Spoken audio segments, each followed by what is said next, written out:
Hello everyone and welcome to Sinful Gaming. I hope you're all doing well, I hope you're all staying safe, and most of all, I hope you're all fighting that war against the Grey. Today's video we're going to talk getting started with Warhammer Age of Sigmar, and today we're going to take a look at the Daughters of Khaine and have a look at the Draichi Ganeth sub-faction. This is one of the many different sub-factions for the Daughters of Khaine, and in this video we're going to talk about what Draichi Ganeth gives us that's special to it, rather than all the other Daughters of Khaine sub-factions. We'll then look at units we can use to start off with for our Draichi Ganeth force, before looking at some other units we can bring into our force to expand upon those initial purchases, and finally then finish off the video with a little sample army list for you to get some inspiration to create your own Draichi Ganeth army list, or indeed copy ours if that's what you wish to do. With all of that said, let's talk about what this sub-faction gives us, and first of all, it doesn't lose anything. Sometimes sub-factions have an ability where they maybe lose some of the core rules or change some of the core rules, not for Draichi Ganeth. Draichi Ganeth's big thing is you improve the rend characteristic of melee weapons used by friendly Witch Elves and Sisters of Slaughter by 1 in turns in which those units have charged. This is great, meaning we're going to get some actual rend on those units. They don't come with rend standard for a lot of the time, and so being able to get some rend is going to help them be able to do that little bit more damage. They have a lot of attacks coming out of both of those units, so getting any rend on there at all is really useful. On top of this, Draichi Ganeth has a really interesting rule that you won't find in the Draichi Ganeth sub-faction, but rather down in the pitch battle profiles at the back end of the book. You can include 1 reinforced or double reinforced unit of Witch Elves or Sisters of Slaughter in your army in addition to any others allowed. This means you're going to be able to get more bodies on the table than ever before in larger blocks as well with your Draichi Ganeth force. So with that, you're going to be able to take effectively 1 extra unit. The first, reinforced or double reinforced unit you take of Witch Elves or Sisters of Slaughter isn't actually using anything up, which is really cool. I think a really unique way to get some horde units on the table. With that said, let's look at how we can start our army. And so to start off with, I'm going to talk about the High Gladiatrix. She's got some really cool rules. First of all, she increases the rend characteristic of friendly Sisters of Slaughter and Witch Elves around her, and also makes them wound on a 3+ rather than 4+ while they're wholly within range of her aura abilities. Which is just really cool, giving extra rend, combining with Draichi Ganeth for some extra rend, meaning we're generally going to be rend 2 when around her and charging, which is pretty nice, and also helping that wound characteristic change. It is a characteristic change as well. It changes the 4+ to wound to a 3+ to wound, and the characteristic, meaning you can get down to a 2+ to wound with the units. Now, with that all said, she's got some other cool abilities where she can potentially auto-kill some characters after she's done some damage to them in the combat phase, and she also has the ability as well to pile in from 6-inch, meaning you can sit out of harm's way, jump in when a character moves forward, deal some damage, and potentially auto-kill them, which is pretty cool. Now, alongside her, obviously, we're going to want some Witch Elves. They are just a great unit. Have the option of being even more defensive or more offensive, with the option of paired daggers, doing more damage and getting more attacks, or you're going to get a better armor saves and some more defensive bonuses when you pick to have the bladed bucklers instead. Witch Elves just are great. They've got run and charge on standard thanks to hornblowers and banner bearers, which is really cool, just allowing them to get across the table really quick. And they're also pretty dirt cheap. 10 models, 115 points for some ladies that can pack out some absolute her is really nice. Now, looking at some other units we can bring into our force to expand upon those initial purchases. Sisters of Slaughter, I think, are an interesting option. First of all, they have some different weapon loadouts. You can go with bladed bucklers and whips if you want, and that is the more defensive build, or you can go with the sacrificial daggers and the whips as well. What they have is they've got a 2-inch range on those whips, which really does help for really large units of like 30 models getting in combat. But where I think Sisters of Slaughter really come into their own is the fact that they've got a 6-inch pioneer. This can be used to play with some really interesting mechanics. Now, it is worth noting that you obviously, when you don't charge and you do the 6-inch pioneer instead, you would lose the Draichi Ganeth Rend 1, but this does open some options for you in how you want to play.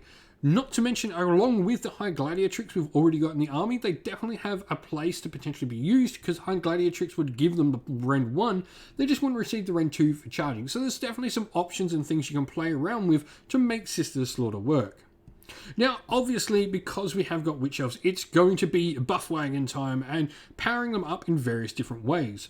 A Hag Queen is a really interesting option as she gives you access to Witch Brew, which increases your fanatical devotion or the rights on your blood rights table by 1 round. So if you are in round 2, you would get round 3's benefits as well when you use the Witch Brew on a unit, which is really cool.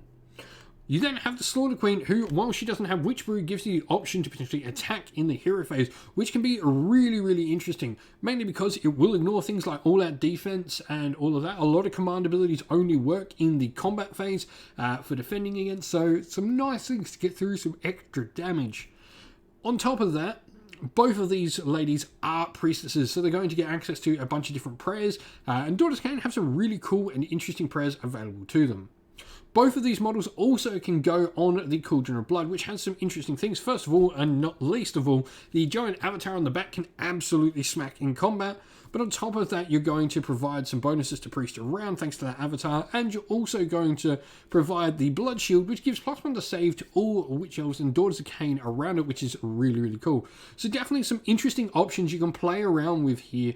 Now, on top of that, the Cauldron of Blood kit does include both the Hag Queen and Slaughter Queen model. You can also get a Bloodwreck Medusa out of it, and based on what you sort of build, you'll get the other 2 characters that aren't on the Cauldron of Blood on foot, so you do get all of them. And if you ever decide to build that Bloodwreck Shrine, you would get the avatar on foot as well. So some interesting play around you can do with that kit, which really does give you all the heroes you need to start out with your force, even if you're not using the Cauldron of Blood to begin with.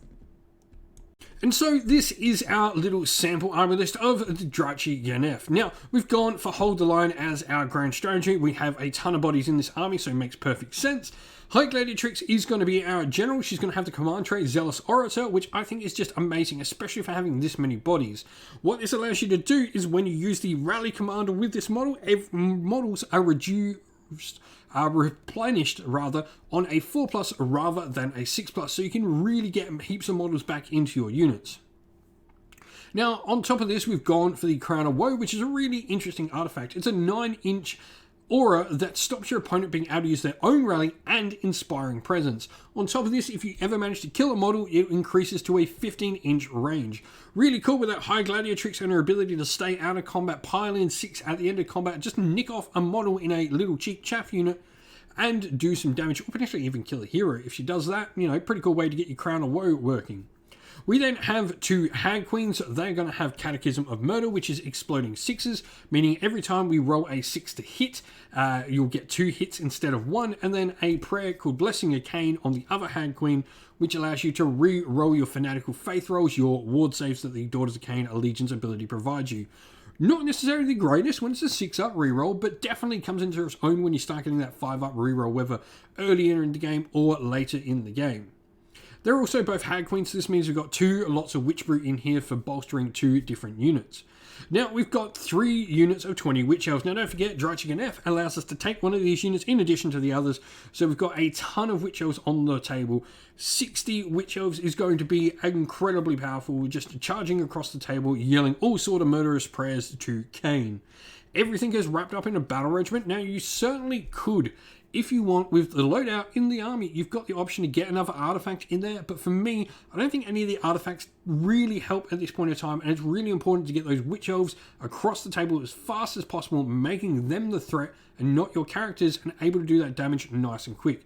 So for me, the battle regiment is the better battalion to go with. Just getting a 1-drop, meaning you've got that ability to dictate who's going to get the first turn and who's going to be able to charge who in the game. 1,000 points perfect means we have no availability for a triumph, and like it says, 3 out of 2 reinforced units, but don't forget, one of them is free. 76 wounds on the table is a lot of wounds for 1,000 points, which is cool, and 1-drop thanks to that battle regiment. Let us know what you're thinking if you're going to be playing Draichi Ganeth in the new Daughters of Khaine battle tome. Love to hear from everyone down in the comments below. And so that is the end of the video. Thank you all for watching. If you enjoyed it, please don't forget to leave a like and subscribe to the channel, and drop a comment down below and let us know what you enjoyed about the video. If you'd like to come chat more with me and other members of our little community here at Sinful Gaming, we've got a link to our Discord server down in the video's description. And if you'd like to help support the channel in another way, you can do so either by joining Patreon or YouTube members, or purchasing something from our Ko-fi web store. All of them are linked in the video's description. Thank you all for everyone who chooses to help support the channel. As a special thank you to those people who have supported via Patreon and YouTube members, we'd like to give a special shout out to them all. So a shout out to our patrons Christian Weir, James, Soren, Greenskins Gaming, AJC, Kenny Lowe, Alarin Shop First, Andrew Bowen, Nathan Fee, The Rising Ape, Q Dynamic, Agu, Anthony B, Anton Nielsen, JJ Austrian, Average Wargamer, Domir, Mark Harvey, James Cater, Dyna226, Derek, and GRP390. A special thank you to our YouTube members, Green Roots Gaming, Kenton Young, Chris Wallace, Ronya, Vinny, Lock Lorick, The Johnny84, David Ellsworth, Revenar, Wolfric Nick, Broken Chef, Ariana Edwards, Sean Scott, Pink Nico Fire, and Robin Mankiller as well. Lastly, a special shout out first of all to Lady Witchfox Art, who does all the amazing artwork for the channel you see, and to Xmorphic, who has done an amazing job at setting up our Discord server for her and making us have a nice place to content and to chat with all of our community. Thank you all for watching once again, everyone. Stay safe, stay well, and most of all, keep fighting that war against the Grey. Ciao for now.